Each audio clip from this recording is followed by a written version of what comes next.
Hello student, आप सबका स्वागत है आपके अपने ही चैनल एकलव्य गुरुकुल में।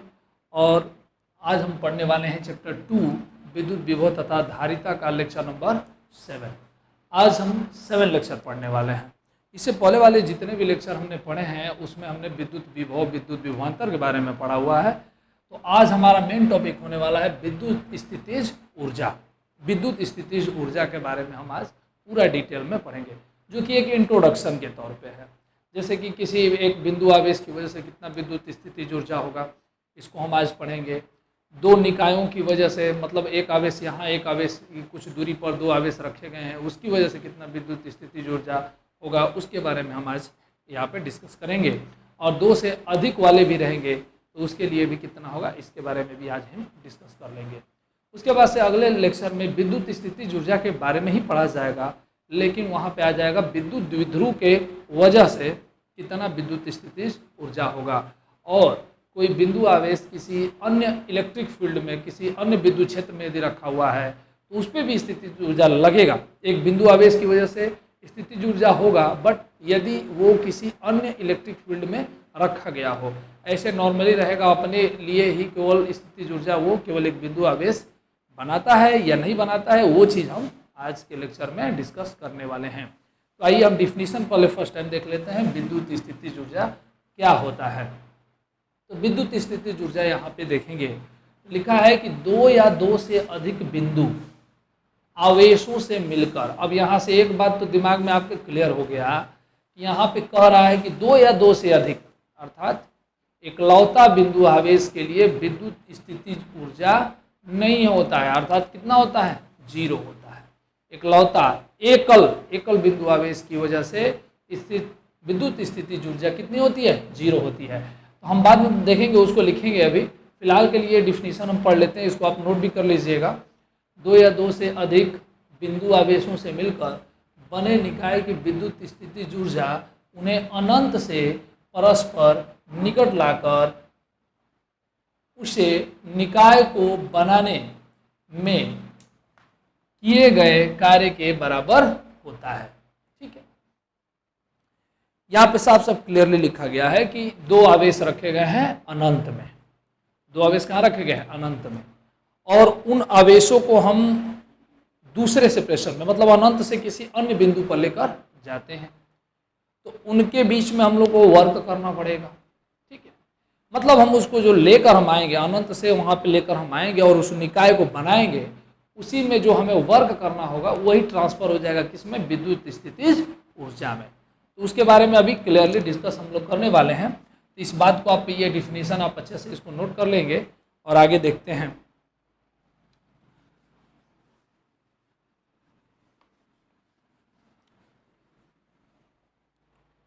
तो देखिए, फर्स्ट ये हम जानते हैं कि हमने क्या किया कि एक बिंदु आवेश की वजह से कोई चार्ज यहाँ पे है, यहाँ से r दूरी पर एक पॉइंट है P। यहाँ पे हम इलेक्ट्रिक फील्ड निकालना जानते हैं, कितना होता है, EP बराबर KQ बटे में R²। इसको हमने पढ़ रखा है। ठीक है, उसके बाद हम पोटेंशियल भी निकालना जानते हैं, अर्थात विद्युत विभव निकालना जानते हैं। ये कितना होता है, KQ बटे में R। एक बिंदु आवेश की वजह से बात हम कर रहे हैं। और आज हम पढ़ने वाले हैं स्थितिज ऊर्जा के बारे में, मतलब इस आवेश की वजह से यहाँ पर कितना स्थितिज ऊर्जा होगा, तो वो होगा जी। फिजिक्स में ऑलरेडी डिफाइंड है कि एक किसी बिंदु आवेश की वजह से किसी भी अन्य बिंदु पर कोई स्थितिज ऊर्जा नहीं होता है, अर्थात स्थितिज ऊर्जा क्या होता है, जीरो होता है। जब भी हम बात करेंगे तो एक से अधिक ही आवेश लिए जाएंगे। तो चलिए हम उसके बारे में बात करते हैं।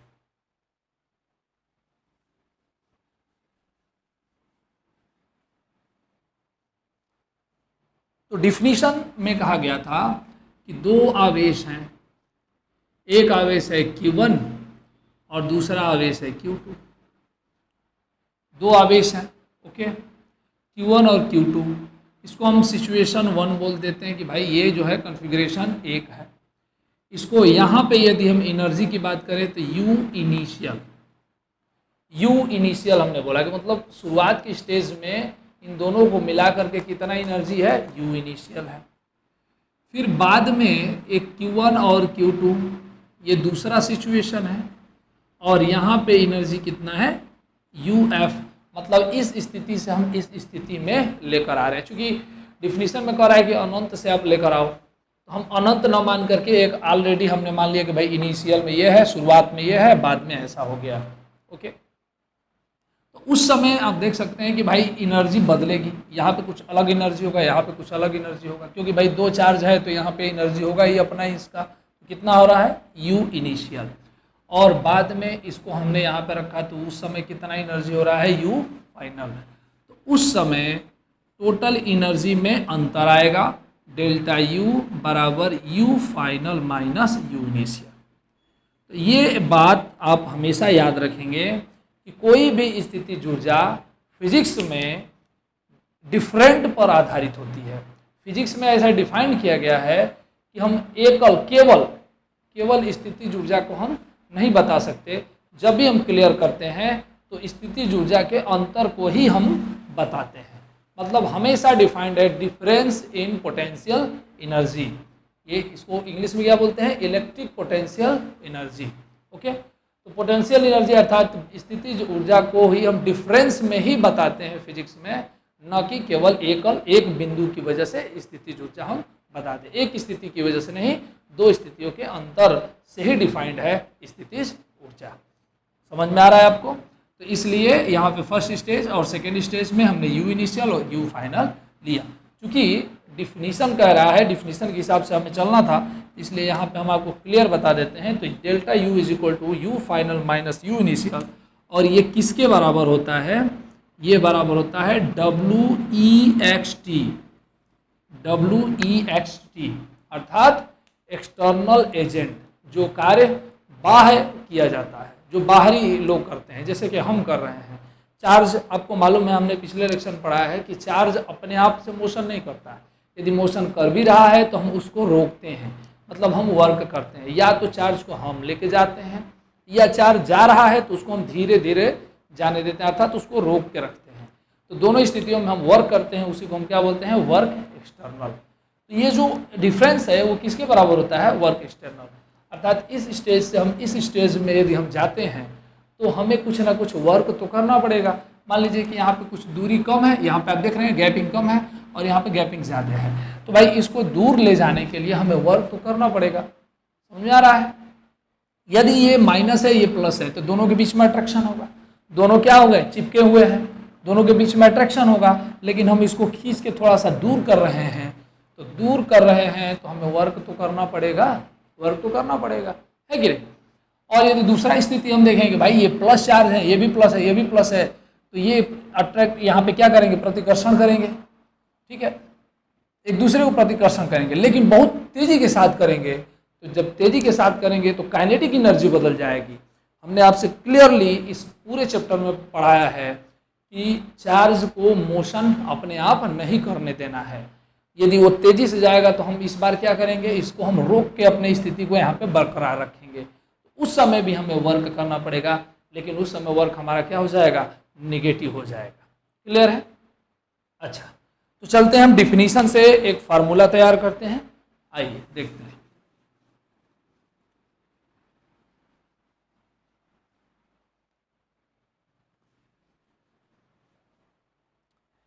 देखिए, डिफिनीशन में कहा है कि दोनों चार्ज जो हैं इन्फिनिटी में है। कहाँ पे हैं? इन्फिनिटी में।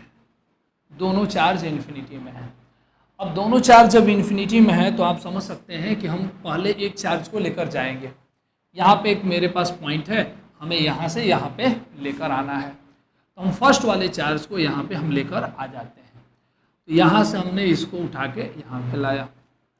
तो एक चीज़ आपको ये समझना है, यहाँ पे कोई भी इलेक्ट्रिक फील्ड नहीं है, यहाँ पे कोई चार्ज ही नहीं है, तो इलेक्ट्रिक फील्ड कहाँ है कि नहीं? तो यहाँ पे कोई भी इलेक्ट्रिक फील्ड नहीं है। इन्फिनिटी में तो है, लेकिन यहाँ पे कोई भी इलेक्ट्रिक फील्ड नहीं है। तो इलेक्ट्रिक फील्ड नहीं है तो इसका मतलब इस चार्ज, जब ये चार्ज यहाँ पे आएगा तो न इसको कोई धक्का देने वाला होगा और न ही इसको कोई अट्रैक्ट करने वाला होगा। दोनों स्थितियाँ नहीं होंगी, ना आकर्षण होगा ना प्रतिकर्षण होगा, क्योंकि यहाँ तो कुछ है ही नहीं है। तो इसलिए इसको लाने में हमें यहाँ पे कोई भी वर्क करना नहीं पड़ेगा, कोई भी वर्क नहीं करना पड़ेगा, अर्थात Q1 को हम आसानी से यहाँ पे लेकर आ जाएंगे। तो फर्स्ट स्थिति में हम यहाँ पे मान लिए कि Q1 यहाँ पे आ गया। तो हम जो वर्क किए हैं वो W1 कितना हो गया, फर्स्ट वाले को हम उठा के यहाँ पे लेकर आए तो हमें कोई भी वर्क नहीं करना पड़ा। ओके, अब यहाँ पे हमें एक निकाय बनाना है, मतलब कुछ दूरी पर इसको लेकर आना है। तो हम Q2 को भी यहाँ पे लेकर आते हैं। तो मान लीजिए कि हम Q2 को यहाँ पे लेकर आएंगे। एक पॉइंट हमारे पास, हम इस साइड में मान लेते हैं कि भाई यहाँ पे एक पॉइंट है जो कि यहाँ से कितना दूरी पर है, R दूरी पर है, यहाँ पे पॉइंट है। अब हमें Q2 को यहाँ पे लेकर आना है। अच्छा, तो अब ये समझिए आप कि जब हम Q2 को लेकर आएंगे तो इस बार तो भाई बात बदल गया। इस बार ऑलरेडी यहाँ पे चार्ज है, यहाँ पे ऑलरेडी चार्ज है, तो इसका मतलब यदि ये दोनों प्लस है तो ये प्रतिकर्षित करेगा, यदि एक माइनस एक प्लस है तो आकर्षित करेगा। दोनों स्थितियाँ हम नहीं चाहते भाई। वो करेगा, यदि प्रतिकर्षित करेगा तो उसको दूर भगाएगा तो हम पकड़ के खींच के रखेंगे अपने तरफ। यदि ये माइनस रहेगा तो इसको अट्रैक्ट करेगा तो हम इसको दूर रखेंगे। दोनों स्थितियों में हमें वर्क करना पड़ेगा। तो इसका मतलब यहाँ पे हमें इसको लाने के लिए पोटेंशियल में मतलब विभवांतर आएगा, और विभवांतर हमने पढ़ा हुआ है कि भाई यहाँ से यहाँ पर लाना है मुझे, मतलब अनंत से P पे लाना है।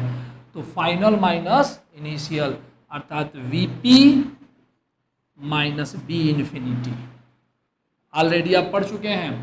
Delta B is equal to W external बटा में चार्ज Q, ये ऑलरेडी आप पढ़ चुके हैं।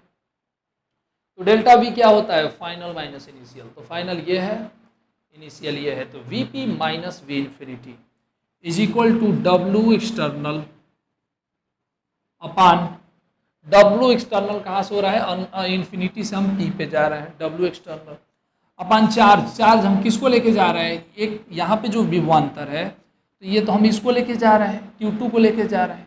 तो यहाँ पे अंतर कितना है, कौन, Q2। ओके, समझ में आ रहा है, ठीक। अब यहाँ पे आपको मालूम है BP कितना है, यहाँ पे पॉइंट Q1 की वजह से विभवांतर कुछ होगा ना, तो कितना होता है BP हमें मालूम है जी, शुरुआत में ही पढ़ा है KQ बटे में R। तो Q1 की वजह से जा रहा है तो KQ1 बटे में R माइनस V इन्फिनिटी, अनंत पर पोटेंशियल कितना, विभव कितना, 0। W एक्सटर्नल हमें चाहिए, ओके, अब बटा में ये 0 कैंसिल हो गया। तो KQ1 बटे में R is equal to W external upon में Q2। ओके, तिर्या गुणा करेंगे, Q2 यहाँ आ जाएगा तो W एक्सटर्नल हमें मिल गया। W external is equal to KQ1 Q2 बटे में R। अब हमें ऑलरेडी मालूम है कि W एक्सटर्नल किसके बराबर होता है, डेल्टा U के। तो KQ1 Q2 बटे में R। अच्छा, अब दो स्थितियां यहाँ पे बन रही हैं। दोनों स्थितियों में यदि हम ये कहें कि ये शुरुआत का है तो यहाँ पे U इन्फिनिटी हो जाएगा।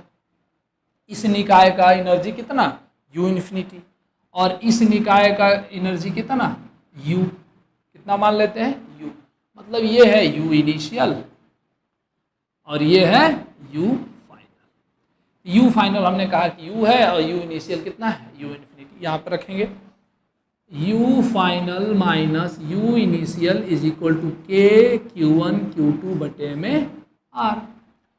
U फाइनल का मान कितना, U इनिशियल का मान कितना, U इन्फिनिटी, KQ1 Q2 बटे में R। इसको आप नोट करते चलेंगे, आगे इधर मिटा रहा हूं मैं। और देखिए, एक यहाँ पे एजम्पशन है, एक मान्यता है, फिजिक्स में एक मान्यता है। जैसे हमने फिजिक्स में मान्यता आपको ऑलरेडी बता रखा है कि V इन्फिनिटी कितना होता है, 0। उसी प्रकार U इन्फिनिटी भी कितना होता है, 0। यहाँ से U इन्फिनिटी हम क्या कर दिए, 0 पुट कर दिए। तो U minus 0 is equal to KQ1 Q2 बटे में R। तो U बराबर हो गया KQ1 Q2 बटे में R। अब चाहे तो यहाँ पे आप के का मान रख सकते हैं u बराबर 1/4 pi epsilon not Q1 Q2 बटे में R। तो दो बिंदु आवेश की वजह से विद्युत स्थितिज ऊर्जा कितनी होती है 1/4 pi epsilon not Q1 Q2 बटे में R। बहुत ही इंपॉर्टेंट है और बहुत ही माइनर तरीके से छोटे छोटे पॉइंट को भी मैंने यहाँ पे ध्यान रखा, कैसे कैसे सॉल्व किया। शुरुआत से आप देखेंगे वीडियो को बार बार तो आपको ऑलरेडी समझ में आ जाएगा। ठीक है, अब यहाँ पे एक चीज़ यहाँ पे यदि कोई आपसे पूछे कि ये U है क्या, इलेक्ट्रिक पोटेंशियल एनर्जी है, विद्युत स्थितिज ऊर्जा है या विद्युत स्थितिज ऊर्जाओं का अंतर है, ये अंतर ही है। यहाँ पे हम जो निकालें वो क्या है, अंतर है। जब भी हम बात करेंगे स्थितिज ऊर्जा को तो डिफरेंस इन पोटेंशियल एनर्जी, स्थितिज ऊर्जा का अंतर, न कि केवल स्थितिज ऊर्जा। क्लियर है? तो यहाँ से हमने दो बिंदु आवेशों की वजह से हमने स्थितिज ऊर्जा पढ़ा, जो कि आपका हेडिंग था विद्युत स्थितिज ऊर्जा। अब हम थोड़ा पढ़ते हैं कि भाई 2 से यदि अधिक हो जाता है तब कितना विद्युत स्थितिज ऊर्जा होगा, तो देखेंगे।